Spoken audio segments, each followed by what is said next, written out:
What does it take to get an African business off the ground? What are some of the challenges? What are some of the opportunities? I chatted to African superstar Akon about entrepreneurship, business, and sport on the continent we call home. And he gave me some advice on how to take a small idea and turn it into something colossal.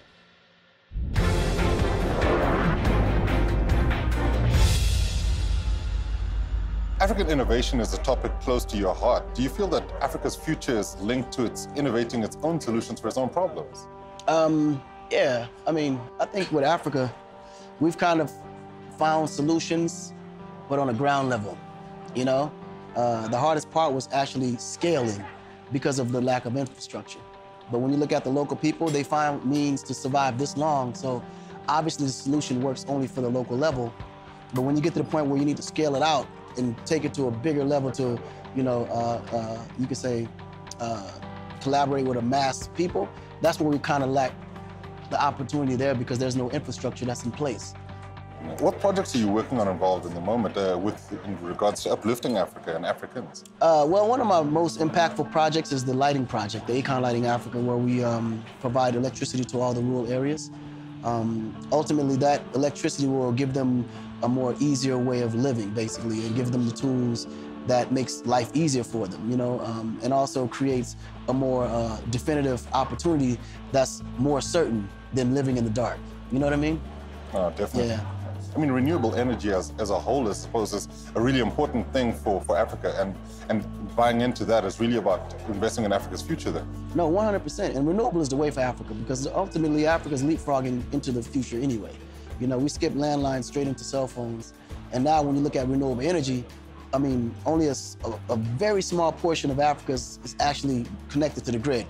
So we already have clean air, we're already in a great green economy. So if we can keep it renewable and green and clean, then Africa can move forward without dealing with all the problems that, that the more developed worlds are dealing with now, with the climate change and, the high emissions and things of that nature. So those things can be very hazardous to the people. So ultimately, if we can bypass all the toxic waste and all the, things that come with having that kind of infrastructure and just go clean and renewable, we can be in a lot better place in the future for Africa itself.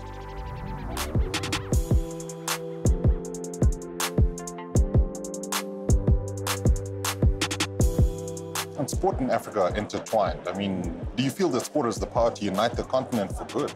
Oh yeah, sports, when you look at soccer, soccer is a sport for the world, but Africa have like one of the best players that come out of Africa, right? And ultimately it's because when you look at soccer, it's very easy, to set up. All you need is an open space and two objects to create as a goal.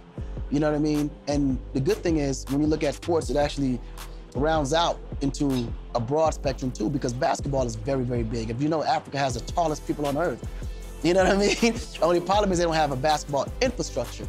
And you have to be raising money or go to a private school to have access to playing basketball, because basketball is not as easy as setting up on an open field and putting two shoes or two rocks as a goal. You actually have to build, a basketball goal with the net, and not even a net, but just it's a different setup altogether, So what the NBA is doing pretty much is very is amazing, because all we need is access. Anything that we can have access to, we always specialize in, and we become experts in time. If you notice, all the great basketball players here today are all from Africa, and they learned from a very niche environment and was lucky to be in a position where they actually had access to a basketball court. So if we can give more access like this, then sports can play a bigger role outside of soccer here in Africa.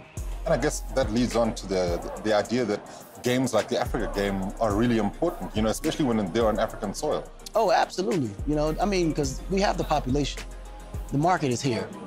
People here in Africa love entertainment. That's outside of singing and dancing. Sports is like, it's part of their lifestyle, So the one that has the most access, of course, is soccer, but basketball has the most love, and it actually represents the lifestyle of today's younger generation, Africans.